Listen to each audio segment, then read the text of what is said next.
Komið sæl. Nú kveikjum við að kertum. Þarna. Og þarna.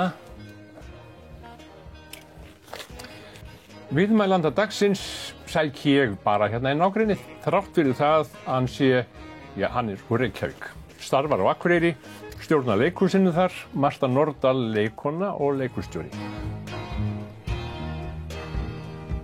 Marta, velkomin. Takk. Ég gat kveikt á kertinu. Já.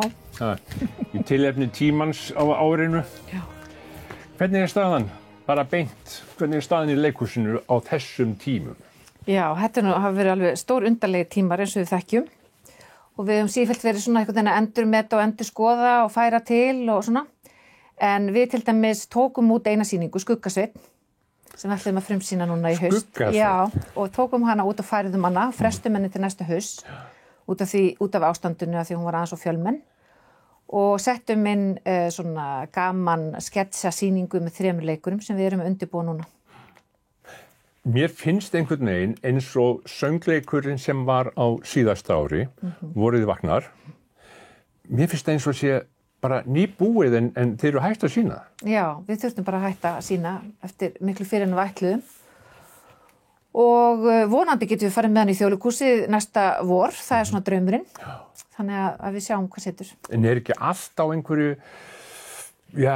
hold eins og sagt er, ekki allt stopp eða út af þessu sem er að gerast í veröldinni? Jú, ég meina við erum til dæmis, það er 2 metra regla, þannig að við getum ekki æft, skiluru, eins og maður gerir venjulega, heldur maður getur bara undirbúið og unni með það sem maður er með, en já, það er bara, þetta er alveg ótrúlega skrítin tími, þetta er náttúrulega bara margi mánuð þar sem við erum bara nánast búin að vera alltaf að bíða og færa til og endurskoða. En er þá einhver hópur sem er alltaf tilbúin eða er að æfa þegar má eða hvað eru margir sem eru starfandi bara við leikhúsið þá eins og þetta er núna? Núna þegar við erum með svona litla sýningu þá eru þetta 3 leikarar þannig að og hún er með lítið umfang þannig að við getum verið undirbúið ef það eru sem sagt undir 10 í húsinu og svo er náttúrulega sótthólfa skiptir maður líka húsinu. Þannig að við reynum að laga okkur aðeins eins og við getum. Þannig að það er sótthólfa skipti og einir er bara svölum að æfa og hún sviði. Já, nánast. Eins og tæknimennir, þeir eru þá kannski uppi og þú veist eins og í kaffistofunni og reynum að nota mismunandi innganga og svona. Bara eins og hérna þess aðeins? Já, nákvæmlega. Þú lendir í Sóttkví. Í sóttkví? Já, það var nú... Það var þetta voru fyrstu vélarnar sem lentu í því, það var allræmda skíðafólk sem að... Þetta er þér að kenna? Já, fór til Ítalíu og já. Og hvað? Fór það skíði eða? Já, fórum til Madonna á skíði og þá var þetta að byrja og þegar við flugum heim þá áttum við ekkert að fara í sóttkví en svo bara leið sólarhringur eftir við komum og þá vorum við sett í sóttkví.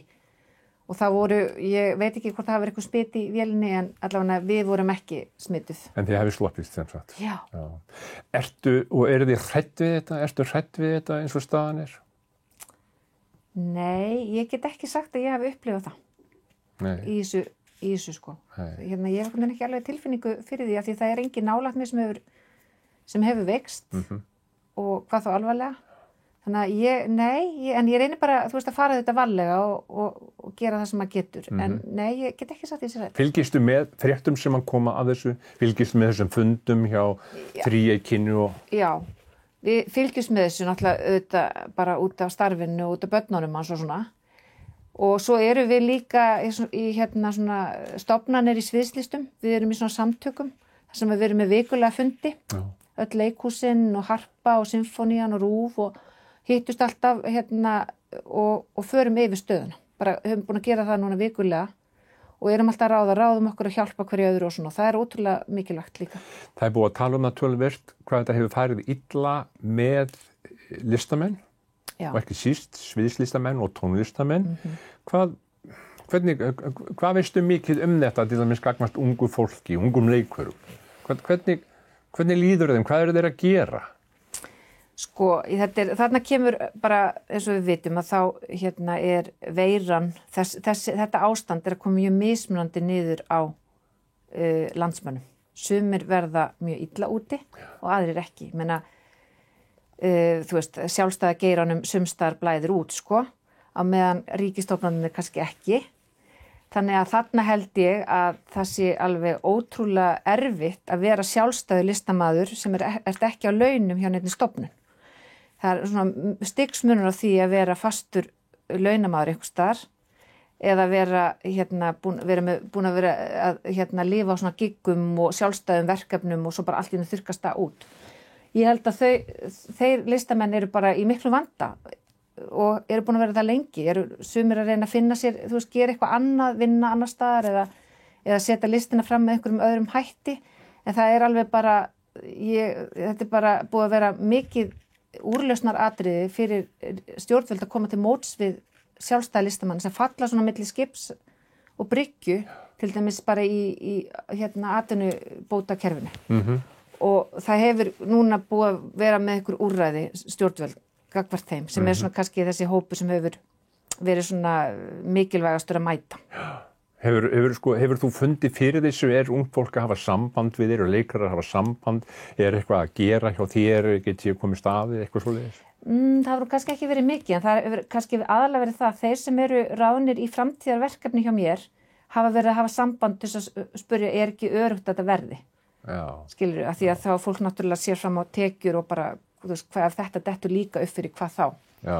Þannig að en maður getur náttúrulega ekki svarað svo sem nema því bara maður reynir sitt besta, en við erum að reyna að halda, sko til dæmis eins og við erum með Benedikt Búolf, það okkar stærsta pródúsjón og við erum að vonast þess að við getum byrjað að æfa hann í desember og að halda því plani með einhverju móti til þess að búa sýninguna til.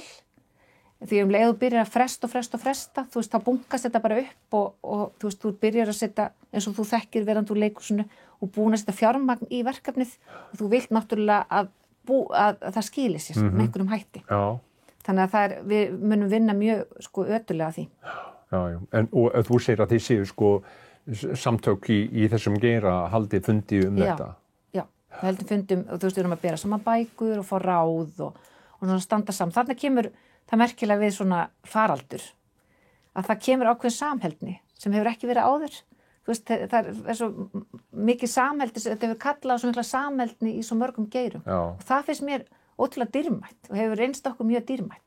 En hvernig tilfinning þetta? Hvernig maður að velta fyrir sér hvað þetta einkennilegt, maður að fara að ganga með grím og maður má ekki heilsa fólki og hvernig finnst þér svoleiðis, bara svona persónulega? Bara svona svo vísindaskálsa. Það ekki svo því? Mér finnst það bara ótrúlega skrítið.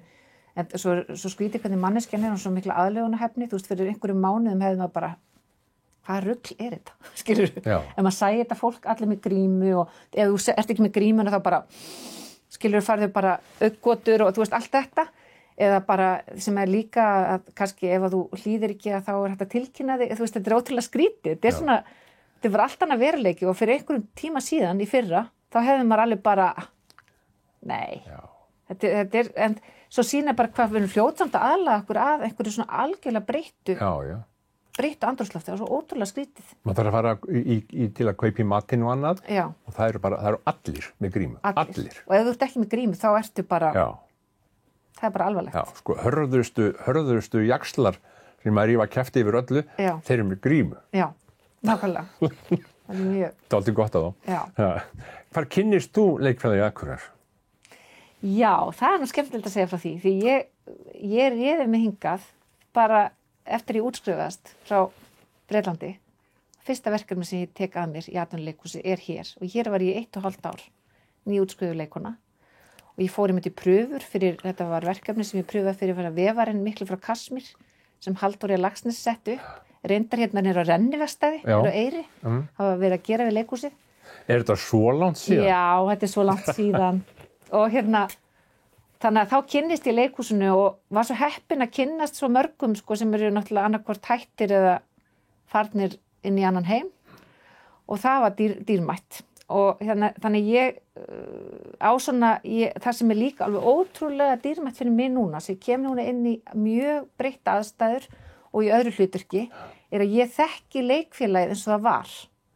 Ég held að sé ótrúlega mikilvægt, vegna þess að ég alltaf að komast mikið betur og betur af því hvað sagan skiptir miklu máli, hún skiptir bara gríðarlegu máli og það hafa svona góða tilfinning fyrir sögunni, eins og ég tel mig hafa, það er að segja að vera í sjálfstæðu leikfélagi þegar með öllum þessum kempum, að það gefur mér ákveðið svona perspektíf sem er mjög mikilvægt og ég er mjög þakklátt fyrir það. Já.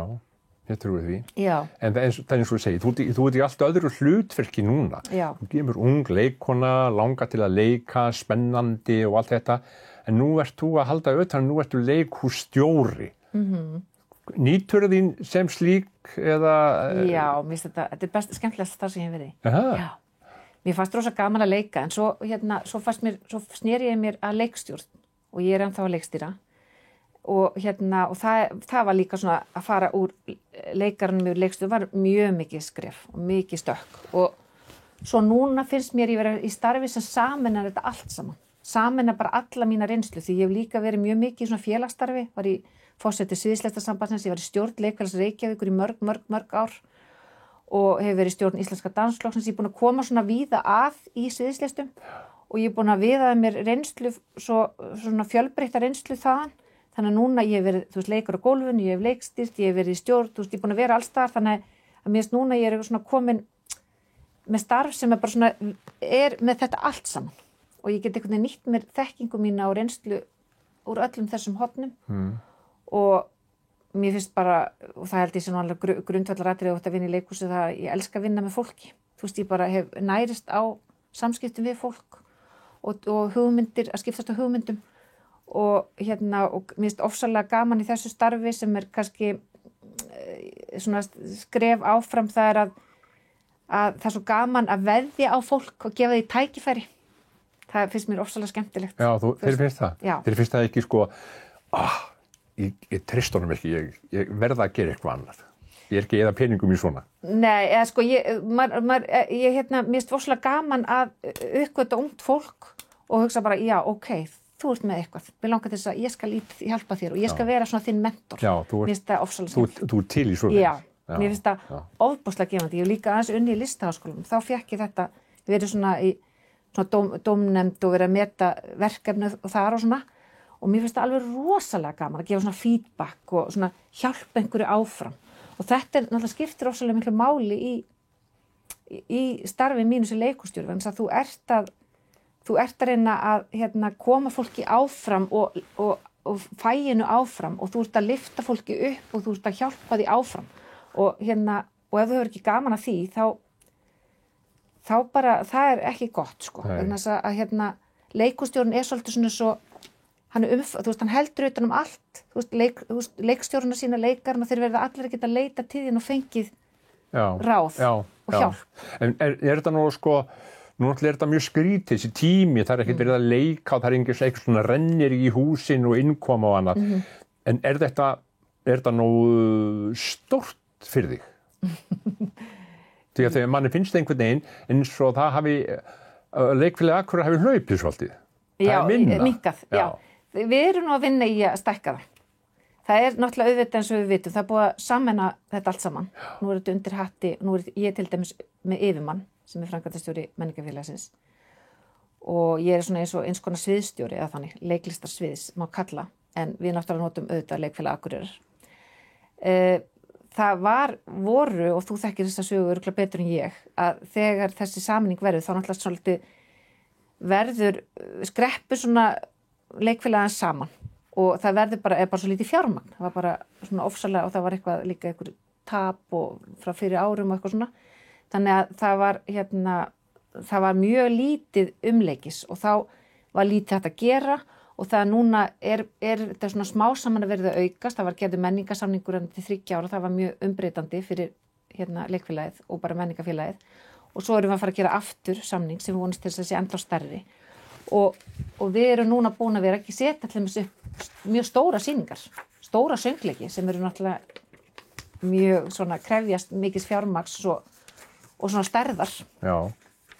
Þannig að ég held nú að þetta sé alltaf svona góðri leið, Mér finnst einhvern veginn svona eins og leikfélag Akureyrar gleymist oft í umræðinni núna á dögum, maður heyrir eitthvað í fréttum, fólk að ræða leikhúsin og þá bara að tala leikhúsin í Reykjavík og maður sem svona landsbyggðartúta á Akureyringur, þá finnst manni þetta einhvern veginn svo leiðinlegt. Já, ég veit það. Þetta við erum sífellt að gera athugasemdir. Það búið að berjast við þetta síðan 1972-73 og svo kom alltaf nýjar kynslóðir inn í fréttamennsku og þeir muna ekkert aftur fyrir sig og þar fram þetta í göttunum. Þetta vill gleymast að þetta ekki staðsett á Reykjavíkursvæðinu. Já, þetta er rétt hjá mér. Já.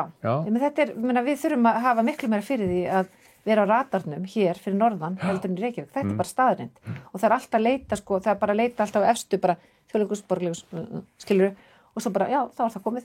Þú veist, svona, eins og þú segir, með fréttamenn, Þannig að maður þarf að vera sífellt að minna á þetta. Já. En nú eru við til dæmis komin búin að gera samstarfssamning við þjóðleikhúsið til 2 ára, sem við ætlum að til dæmis að framleiða saman sýningu og við ætlum að vera með gestasýningar og svona, og miklu víðtækari heldur en verið hefur. Og ég held að það muni líka styrkja okkar sýnileika ef við förum til dæmis með sýningu og sýnum í Þjóðleikhúsinu. Í Þjóðleikhúsinu er náttúrulega gamall leikhússtjóri frá leikfélag. Heldurðu. Og það er náttúrulega ástæðan fyrir því til dæmis. Þannig kemur nú mjög sterkt inn hvað skiptir máli að hafa starfa hér. Að hann hefur náttúrulega bara svo góða tilfinningu fyrir þessu svæði, ólíkt mörgum öðrum. Þannig að hann sér þetta. Þannig að það var einhvern veginn bara, það var hann sem sóttist eftir því að tengjast leikfélaginu og þannig að hann veit alveg hvað það er. Það er gott,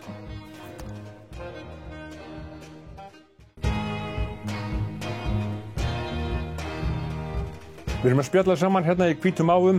Gestur dagsins er Marta Nordal, leikhússtjóri leikfélags Akureyrar. Hvað hefði þá legið fyrir hjá þér ef þú hefðir ekki farið í leiklist? Ég skráði mig nú reyndar í sögu. Sagnfræði, ég held að ég hefði samt ekkert orðið góð sagnfræðingur. Ég hef aldrei getað séð mig fyrir mér einhvern veginn sem fræðimann. Ég bara einhvern veginn hef ekki yrðina í mér í það. Ég hef alltaf haft mjög gaman að hönnun. Já, ég hef rosalega gaman að bara bara hönnun húsgagn, eða ekki hanna húsgagn, svona interior design og svona. Já, bara að sér hvernig þetta er í kringum þig. Já, ég er mjög gaman að hönnum og reyndar líka hönnun á fötum og ég er bara mjög mikinn áhuga á svona fagurfræði. Og dundum mér bara að fæ þá bara útrás fyrir það heima hjá mér og bara hvernig ég klæði mig og svona. Já. En já, ég hugsa að ég hefði, svo reyndar hefði ég líka kannski haft áhuga á stjórnmálafræði, svona þjóðmálum. Svona, það er nú í fjölskyldu. Já, það er reyndar svona kannski engin stjórnmálafræðingur en svona lögfræðingur. Ég hefði þeim ekki viljað fara í lögfræði. Nei. Þó það mér finnst það mjög áhugavert fagsamt. Já, en ég fór nú þangað sem ég fór og hef ekki, hef alltaf verið í þessu bransa, búin að vinna í honum alveg frá því ég útskrifast. Þannig ég er nú bara verið að telast heppin. Já. Ég lifa á þessu. Akkurat. Fjölskylda þín. Hver er fjölskylda þín? Maðurinn minn er arkitekt, þannig að kannski... Þú fær smávegis út úr því. Já, það tengdist ég bara fagurfræðingi. Já. Og við höfum 2 börn og svo ég Stjúpsson. Hvað heitir maðurinn þinn? Hann er Kristján Garðarsson. Og er hann sem sagt, vinnur hann hér á Akureyri? Nei, hann er með sín eigin stofu í Reykjavík og er bara svona, við erum svolítið svona... Fjárbúð. Já, og krakkarnir eru svolítið svona, eru hér og þar og þau bæði í Brekkuskóla og í Laugarnesskóla. Hvað eru þau gömul? Þau eru 11 og 13. Þannig að þau eru í raun núna á þessu erfiða tíma í skólagönguna því öllu. Já, má segja það. Hvernig gengur það? Það gengur nefnilega ótrúlega vel og það til dæmis að koma hingað með þau. Það var svona kannski mesta áskorunin, hvernig þau myndu aðlagast. Já. Og það hefur gengið svo ótrúlega vel og ég þakka svo Guði fyrir það. Hann eignast eitt sem besta vin hérna, bara í Helgamarastræti og hún er búin að vera eignast alveg frábærar vinkonur og þau eru bara í sínum áhugamálum og hafa aðlagast alveg perfekt. Það er einmitt það sem er oft erfitt með börn á þessum aldri. Þessu getur ekki stýrt, Nei. Og þetta hefur bara, þannig að þau eru fyrir, þannig að þetta hefur eins og best fyrir ákvoðs, þetta hefur svona stækkað þeirra heim. Við byrjum snemma í þessu landi að skreyta með ljós sem bara svona til að kæta fólk í þessari umræður og því sem er í kringum okkur. komin fram í desember og svona góð tilfinning. Hvernig ertu byrjuð á jólum? Ertu kannski tilbúin með jólin? Nei, ég er alltaf mjög sein. Og hvar ætlið þið halda jólin? Já, það er spurning. Sko, í fyrra vorum við fyrir, til dæmis að, vorum fyrir sunnan jólin, svo vorum við, Siglufirði með áramótin. Nú? Já. Bara að fara á hótel og vorum bara gera eitthvað nýtt. Og það getur vel við að gera með svipas, vera með Akureyri áramót og fyrir sunnan út að pabbi kemur til okkar og svona. Og ég er ekki, ég segja það, ég er ekki mikið jólabarn. Þú ert það ekki? Nei, kannski breytist það núna út af þetta svo skrítið ástand, en undanfarið hefur mér alltaf fundist þetta bara ótrúlega mikið stress og neysla og stærsti draumur minn sem enn hefur ekki ræst er að vera í burtu á jólunum. Mér er alltaf langar til að fara á skíði yfir jólin og kúpla mig út úr þessu.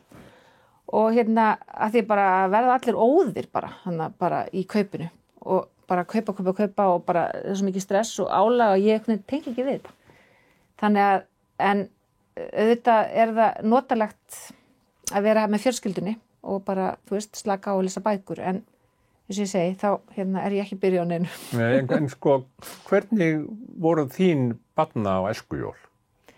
Þau voru bara mjög fín, Við vorum alltaf bara heima og þetta var alltaf svona frekar með hefðbundi sniði, alltaf borðaða rjúpur og maður bara gat ekki beðið eftir að fá að opna pakka og þetta var allt svona eftir rituali og rosalega margt fólk sem ég reynda gaman. Ég er svona náttúrulega vönd, ég kemur stóru fjölskyldu og mikið læti.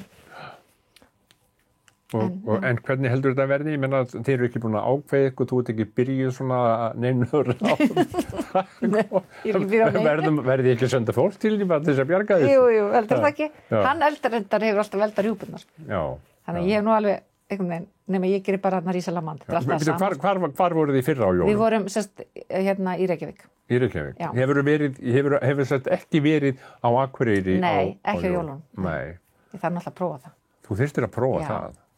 Ég væri til í það, Ég nefnilega skil aldrei þessa umræðu jólastress. Nei, okkar á teppin.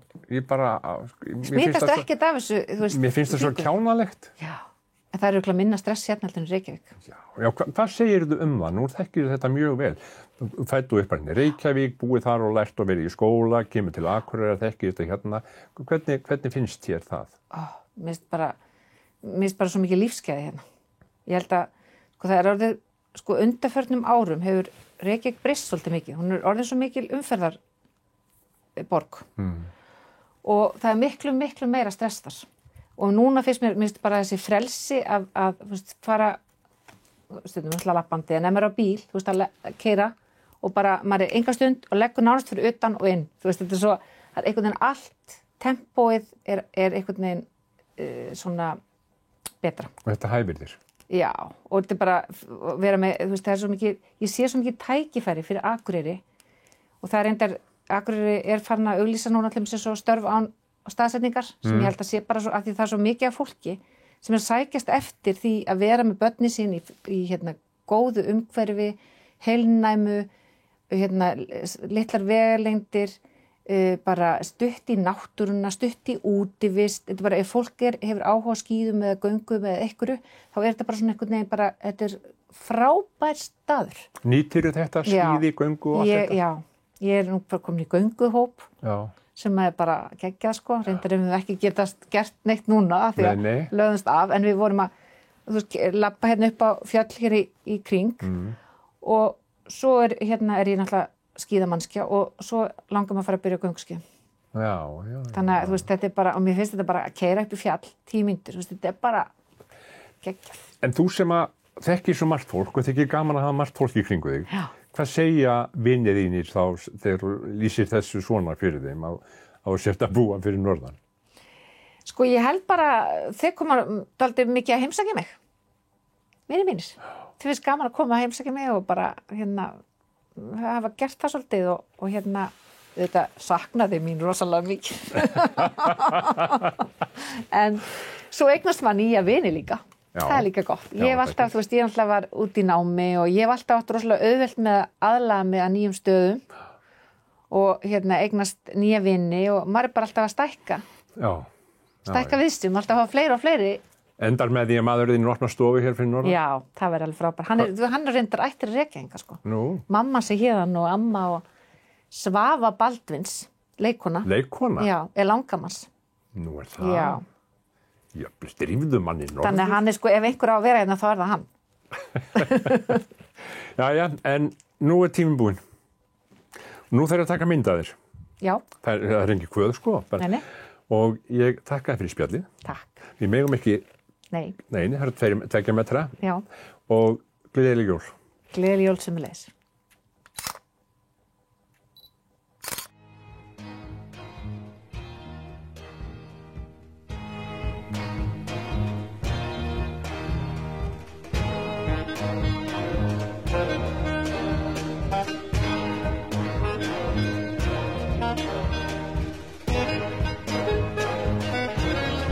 N4 er þar sem þú vilt þegar þú vilt, á heimasíðunni, á Facebook, á YouTube, í tímaflakkinu, á N4 safninu hjá Símanum.